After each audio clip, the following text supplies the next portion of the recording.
प्रस्तुति सही हो तो हर बिरहा सही हो। तरी पीर इसका आनंद ले जाई।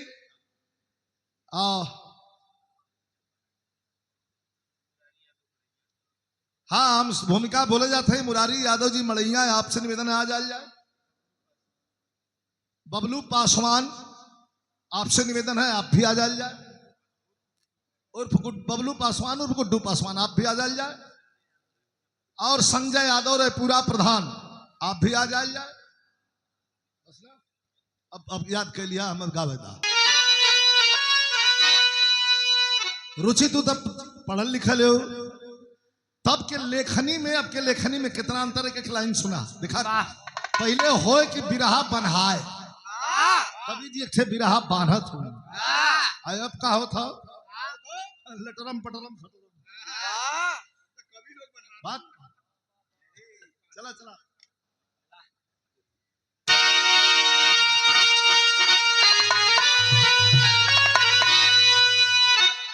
तो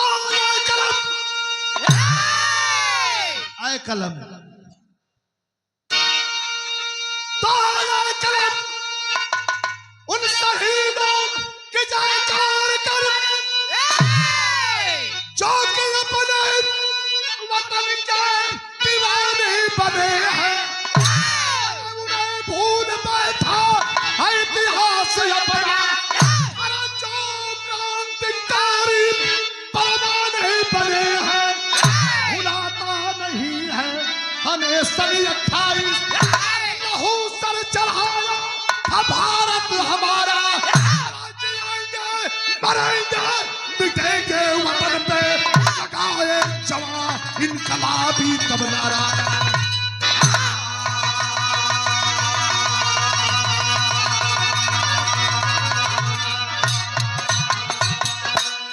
हमारे रायपुरा से हमारे छोटे भाई लगाए जवान इनकलाबी तब नारा। देश गुलाम रहा वही समय का बात है। रुचि जने समय पहलवान लोग लड़ल रहलन। 18 साल 20 साल भाई भगत सिंह की फांसी।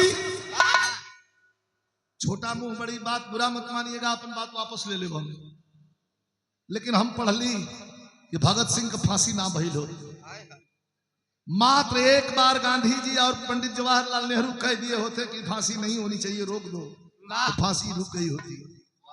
बार बार अंग्रेज पूछ रहे थे कि क्या फांसी दे दिया जाए, भगत सिंह का क्या किया जाए। कई लोग एक बार अगर कह दिए होते तो फांसी रुक गई होती। लेकिन याद रहे मित्रों, हमारे नौजवान युवा साथी हैं, भगत सिंह के फांसी से पूरे हिंदुस्तान में एक नई क्रांति की लहर पैदा हुई। 16 साल 18 साल 20 साल 22 साल के नौजवानों ने तो झंडा लेकर के रही चला था। कहा था सालों चलाओ गोली, तुम्हारी गोली कम पड़ेगी, मेरा सीना कम नहीं होगा। कैसे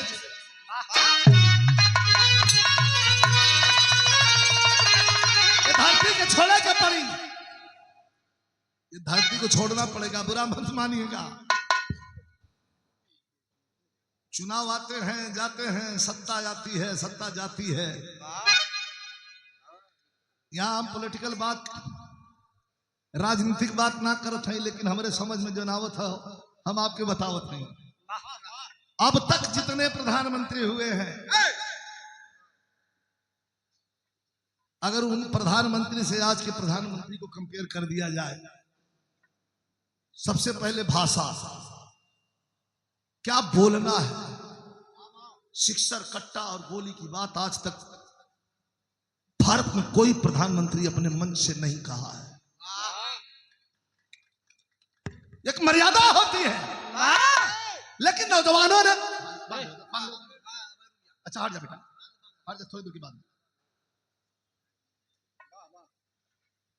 नौजवान जो 18 साल 20 साल 22 साल के लड़के थे, यही कहकर चले थे अंग्रेजों से कि तुम्हारी गोली, जब भगत सिंह को फांसी दे दिया तो तुम्हारी गोली चलेगी तो चले, मेरा सीना कम नहीं होगा। गरम रहा नीचे से।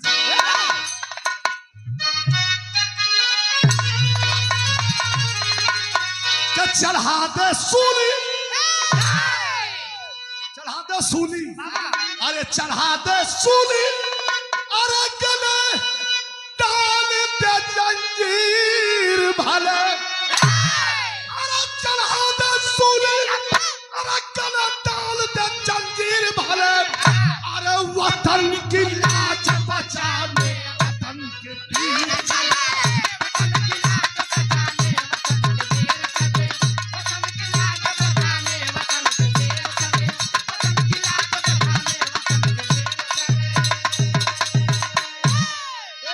गोलियां बरस रही थी, दूसरे तरफ हमारे युवाओं की लाश गिर रही थी, और तीसरे तरफ मरने वाला बच्चा हाथ में झंडा लेके कह रहा था, अरे हरामजादों की धारा की गोद में, की धारा की गोद में, अरे ऐसे रणधीर पले, अरे धारा की गोद में, अरे ऐसे रणधीर पले, अरे वतन की के वीर चले।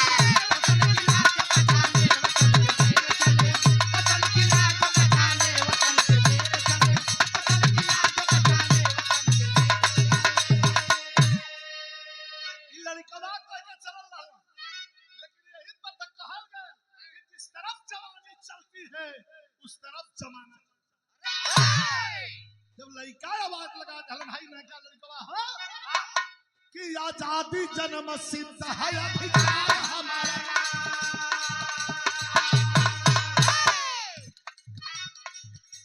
आजादी जन्म सिद्ध है अधिकार हमारा, अरे पूजा था देश भर में इनकलाब का नारा। कहानी की शुरुआत हो गई। हाँ, नागपुर के पास एक गांव जंगली, नदी थी के साथ कहा बुढ़िया मंगली, एक रोज क्रांतिकारी जो 3 भाग कर बुढ़िया की झोपड़ी में जीते हैं रात भर। बुढ़िया न जान पाई हमारे, बुढ़िया न जान पाई हमारे, खाए बिना ही सो गए,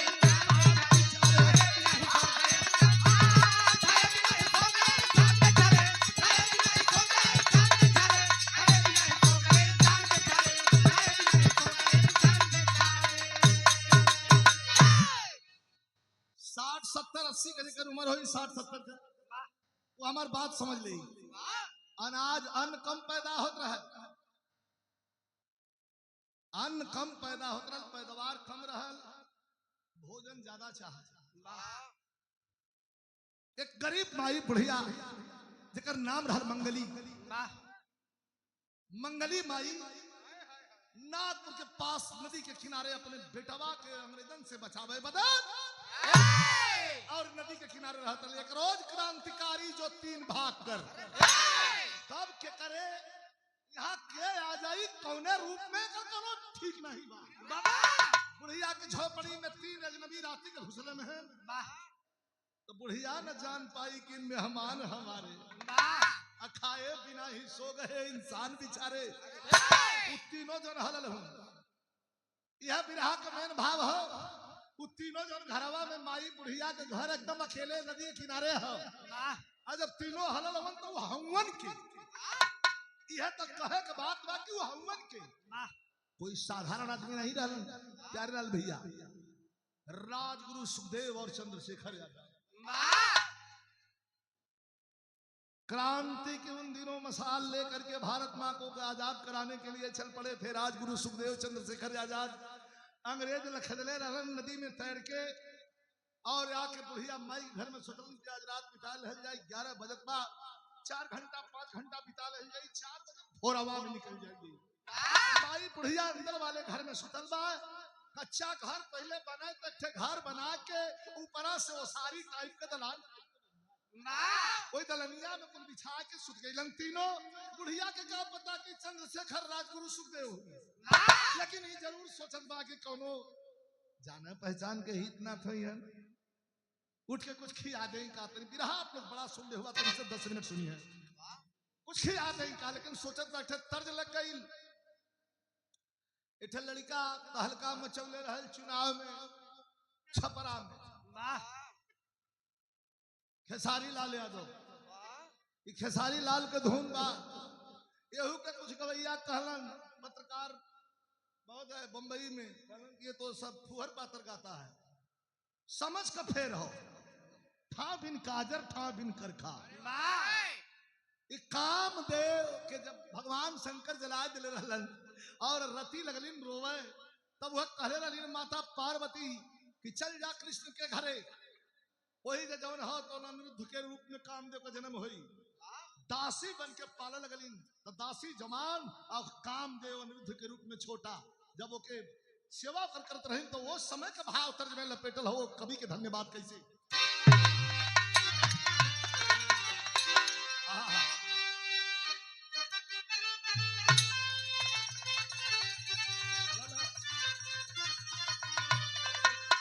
वाह कितना बढ़िया भाव हो।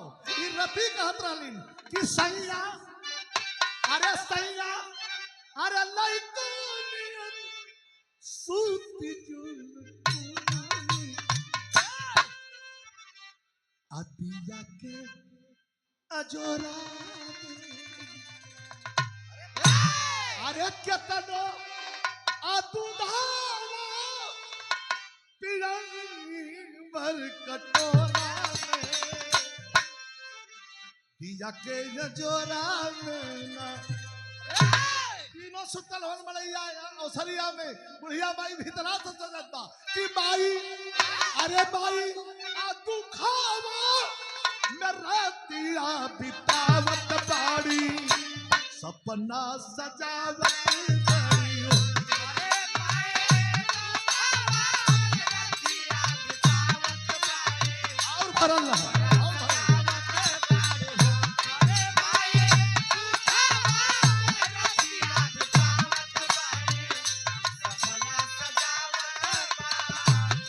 सोचा लगन कि हो तू सबीर करबू ममता दुलार हो,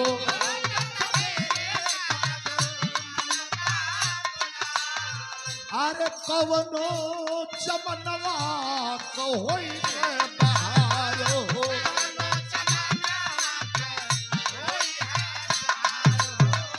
अरे तबाई, अरे तबाई मोतिया लुटावत बाड़ी। अरे भाई अब मोतिया लुटावत बाड़ी सपना सवेरे उठब तक होत सवेरे हो गई, देरी हो गई, होत सवेरे मैया अंगना बहारली जाई के तलनिया में अपने निहारेली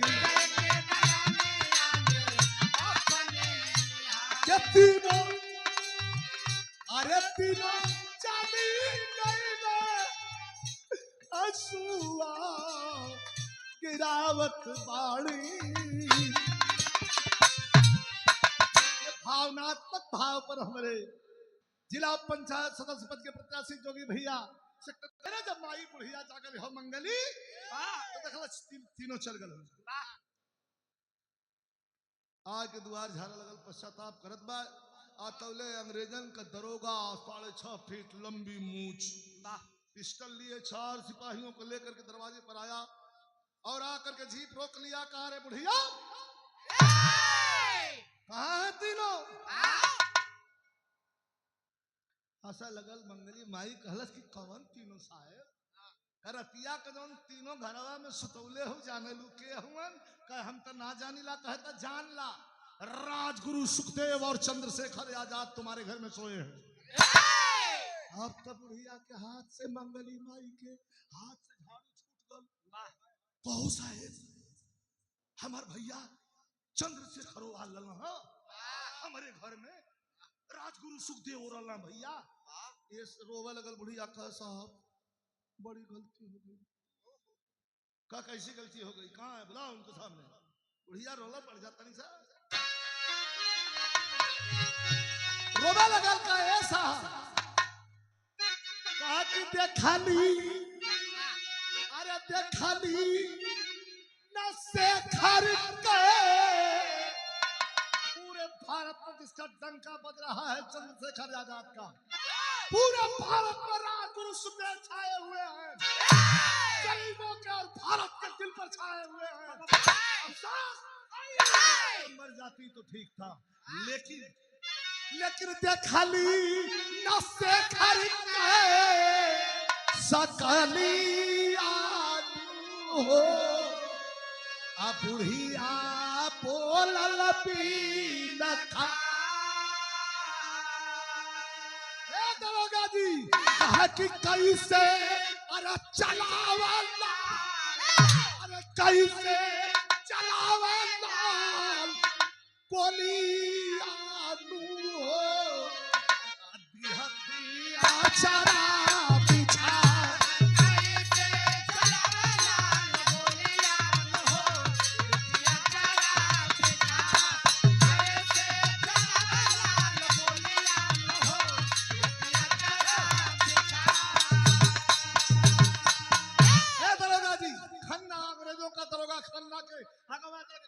माई मंगली काय दरोगा जी सुना सुना सुना सुना जनती की आई रे अरे चंद्रशेखर पाया रबिया। अगर जनले हो कि हमार भैया चंद्रशेखर हमरे घर में आल हूं, राजगुरु सुखदेव आल हूं, तो जान तू क्या करी क्या करती खन्ना दरवा का तो क्या करती कहा कि दूधावा पियावती, दूधावा पियावती अरे बैठती उनके गोदिया, दूधावा पियावती बैठती उनके गोदिया, दूधावा पियावती बैठती उनके गोदिया। ए दरोगा जी खन्ना दरोगा कहन जाके खड़ी भई मंगली भाई गलत के आई पुरुकी मन दिखावा पिस्तौलिया के कहे पुरुकी हमें मत दिखावा, ऐसे हम ना दहलत है जानत हुआ अगर जनली तो का कहले हो कि दूधावा पियावती अरे बैठवती उनके गोदिया। ए दरोगा जी कहा बता कहा कि भाल चाल छाती परती नाली आलू, भाल चाल छाती परती नाली आलू हो देखी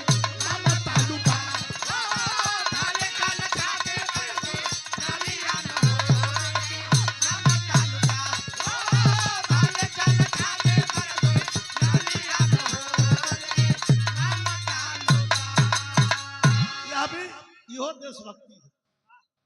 वो माई का देखा करे जा अंग्रेजन के डर से कोई घर में हल जाता सांस ना ले, धीरे धीरे सांस ले तेरे बाप रे बाप सुन ले खुलता मारे लगी और लल करलस तो हल्ला सब मंगली माई का जनती की आईना चंद्रशेखर बैरगिया भला पियावती बैठावती उनके गोदिया भले चला छाती पर दुनलिया न हो दैत ममता लुटा किचकिचाए के दौड़ल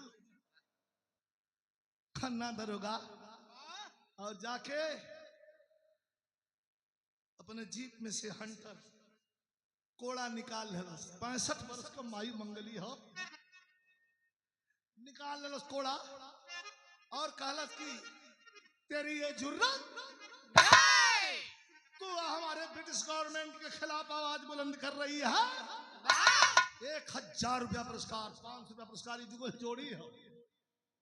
जिला पंचायत सदस्य पद के प्रत्याशी सेक्टर नंबर 4 से हमारे जोगी यादव भैया और 500 रुपया का पुरस्कार। अरे यार तुम मिलता तो लेके कोड़ा चला मास्टर कैसे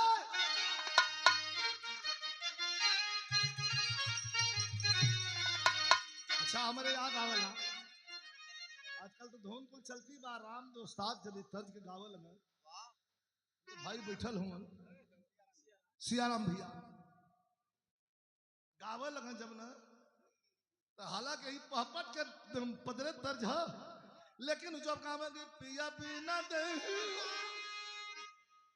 या बिना दे अरे पिया रोइली सुन रे चोखिया अजहिया से गवन आइले सुन रे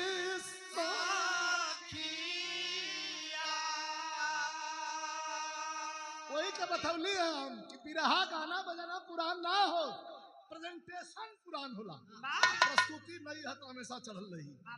लेकिन दरोगा भड़क गया, अरे बुढ़िया क्या तेरी ये हिम्मत?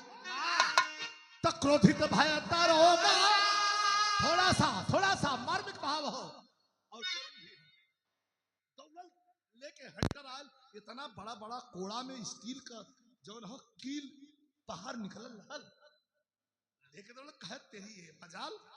तो क्रोधित भय दरोगा अरे सब बन के मुदाई कोड़ा से करने लगा वार बन के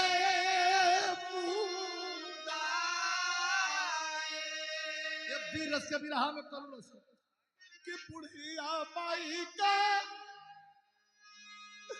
आचल लू मेरे माई धरती के खोती पैल घायल हो। अरे चल दिया दरोगा कई क्या बन के मुदाई। अब बुढ़िया बेस भाई लाचार बन के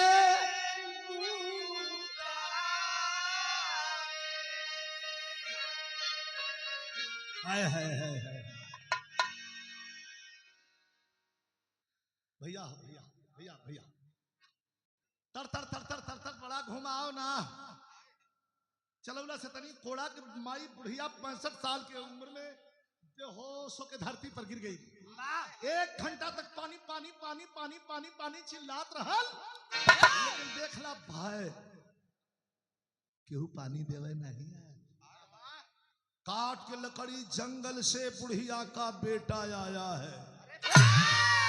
अरे काट के लकड़ी जंगल से बुढ़िया का बेटा आया है। इस रक्त रंजिता माता को गोदी के बीच उठाया है। लकड़ी का गट्ठर पटक करके गिरी हुई माँ को दौड़ करके उठा लिया और बुढ़िया मंगली माँ का बेटा 22 साल का सूरज उठा करके पूछने लगा, माँ ये का भैल माई, ये के ऐसा कैला सब तोहरे संगे माई, ये पूरा शरीर पर जख्म जख्म लौकत है माई। पानी का छींटा दिया, जब होश में आई तो दोनों तरफ आंख से आंसू गिर रहे हैं। बोली बुढ़िया ऐ लाल मेरे, बोली बुढ़िया ऐ लाल मेरे, आजादी सुमन खिलाना तू, लोहू के कतरे कतरे का चल के हिसाब चुकाना तू। तुम्हें यतीम बनाने वाला, अनाथ बनाने वाला वो खन्ना दरोगा, अंग्रेजों का दरोगा, तेरे बाप को भी मारा, हजारों ऐसे लोगों को मारा। आज मैं भी उसी के मार से जा रही हूँ। लेकिन है बेटा दुनिया के अंदर, बेटा दुनिया के अंदर समझो के है भगवान वतन, से पारी मातृभूमि और समझो के ईमान वतन। मैं जा रही हूँ लेकिन एक माई तो है देख जाते। रोहा लगल कहे नहीं माई, मुझे और कोई माँ नहीं चाहिए, मुझे तो तू ही चाहिए माँ। तू जहाँ जा रही है मुझे भी लेके चल माँ, मैं तेरे बिना यहाँ नहीं रह सकता माँ, मैं नहीं रहूंगा माँ।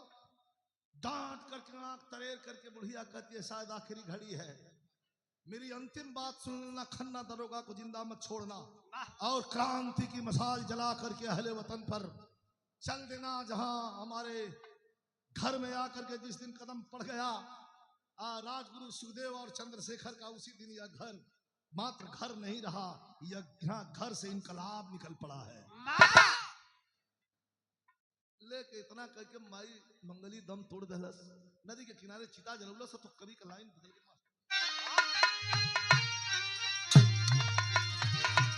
बगावत वाली आधी जब चली, अरे बगावत वाली अभी जब चली अरे बाजा बिगुल क्रांति का झूमा कहानी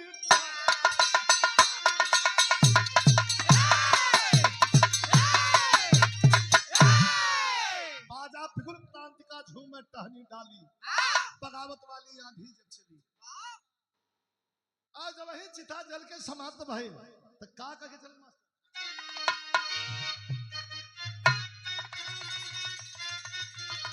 यह कह के चलल कि हम तूफान आवा या धूम का कोनो मतलब नहीं बा बिरहा जब चर्चा लगे आदमी के भीना लगे कोनो जरूरी नहीं बाकी धुन का है कहा कि हम तूफान आवा करबे अरे हम तूफान आवा करबे अरे हम तूफान आवा करबे अरे चाहे नहीं है या जल है जदवा चाहे नहीं है या जल है जदवा हम तूफान आवा चाहे नहीं है या जल है जदवा हम तूफान आवा करबे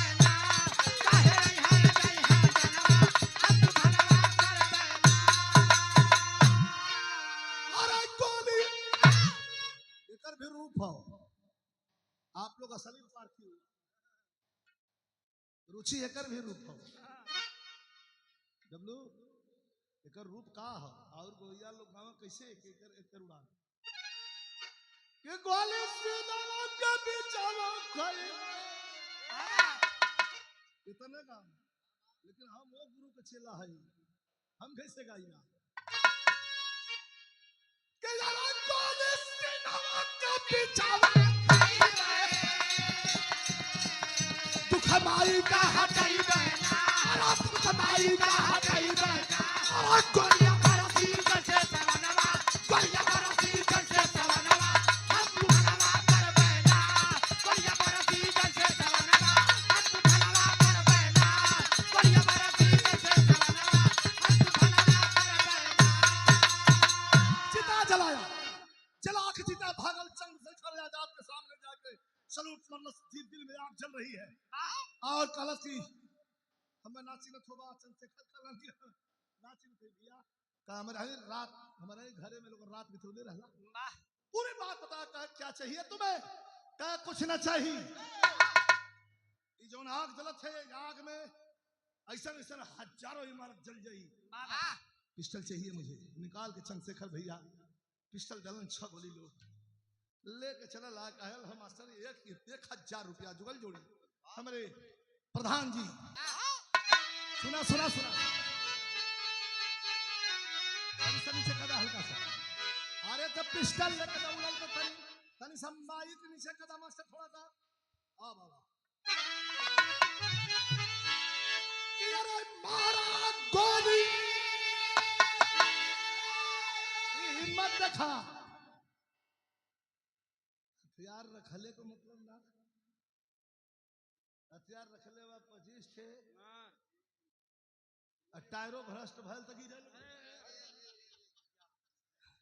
हां कस के तरक कटार धार दे बोल गल लेके चलला पर आयो के तुरंत तारत हथियार रख को मतलब ना जिगरा चाहिए मारा गोली खन्ना को दीवाना जल मर्दाना और मातृभूमि पर होगा बलि चढ़ाना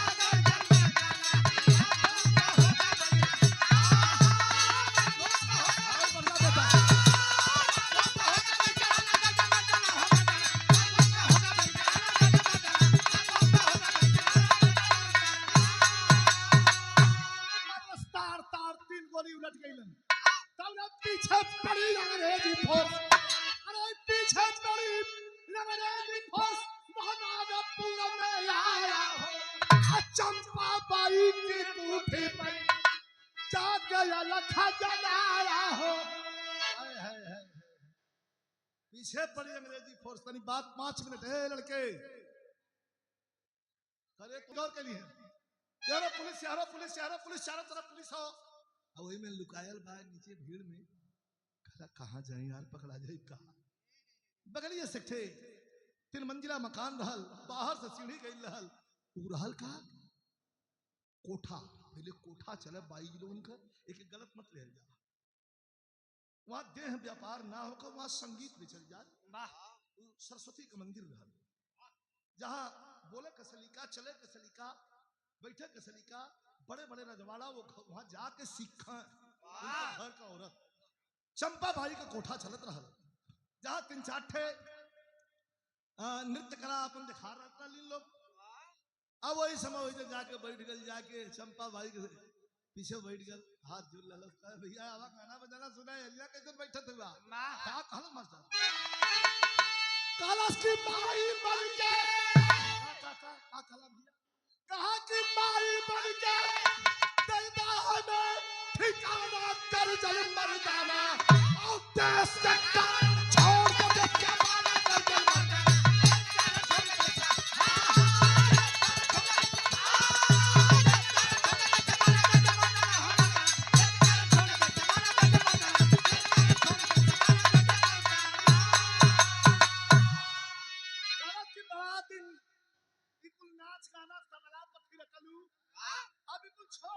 देश के लिए इनकलाब निकाला, देश के लिए देखा कबो कबो एक कठ बात हुई जोन कलेजे के टच कर जाले। चंपा बाई के दाढ़ से लगा यागिल पकड़ के अपने घरे में बैठोलस, कहे बचवा के हुआ, कहे हमारे माई के मरलस और खन्ना दरोगा के मार के भागल है।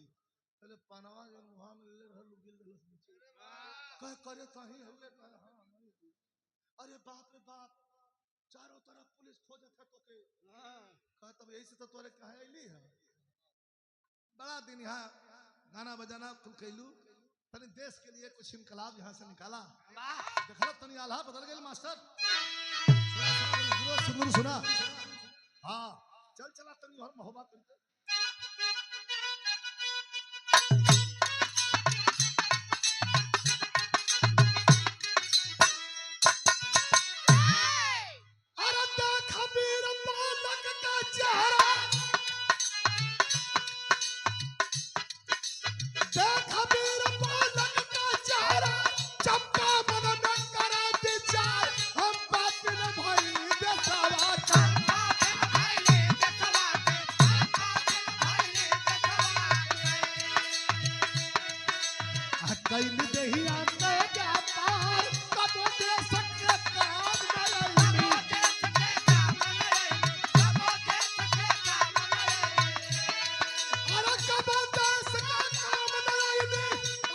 जीवन के अधिकार ऊपर पर जाता धरती पुलिस,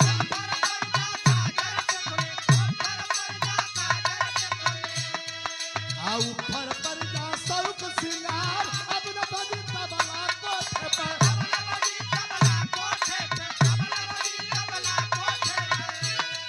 अरे अब न बजी तबला कोठे पर, ऊपर पर जाता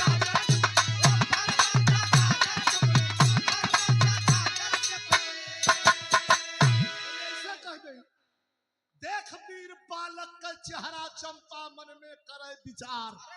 हम पापिन भैली देशवा का कैली नहीं के व्यापार, अब देश के काम न आईली ऐसा जीवन के धिक्कार।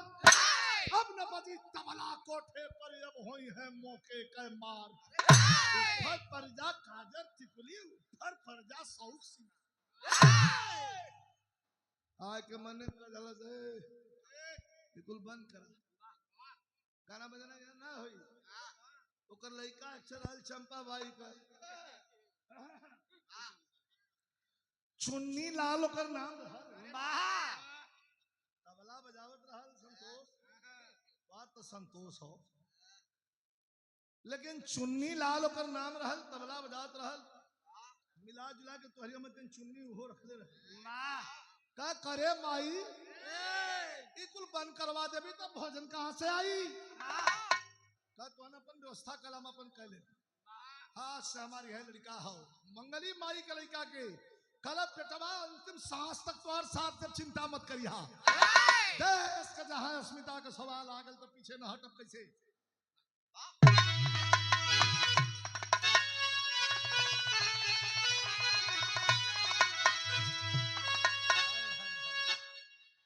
का सोचत बा कितना बढ़िया लाइन कभी लिखा था कि अरे दूसर राजा, अरे दूसर राजा खातिर फारे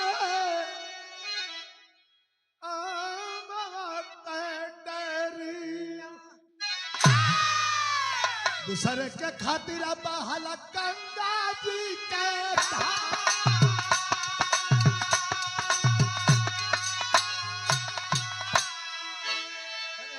अरे दूसरे के खातिर लेके दुनिया नहीं चला बाबा चंपा बाई के सवा का कैला सब पत्तार। अरे चंपा का बेटा जवन चुन्नी लाल रहले हनावा पर भेदावा बतावाला गद्दार का चुन्नी के दरोगा बंद कैलस कोठरी में चल भैया अपने चंपा बाई की दुआर।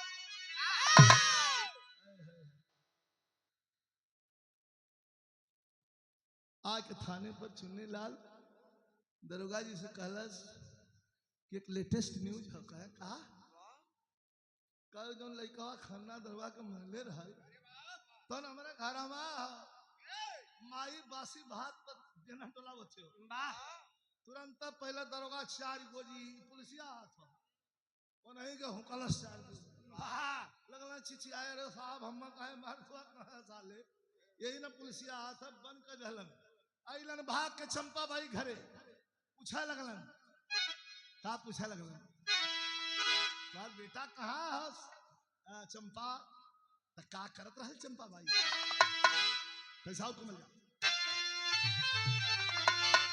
तैया सूरज के भोजन करावत रही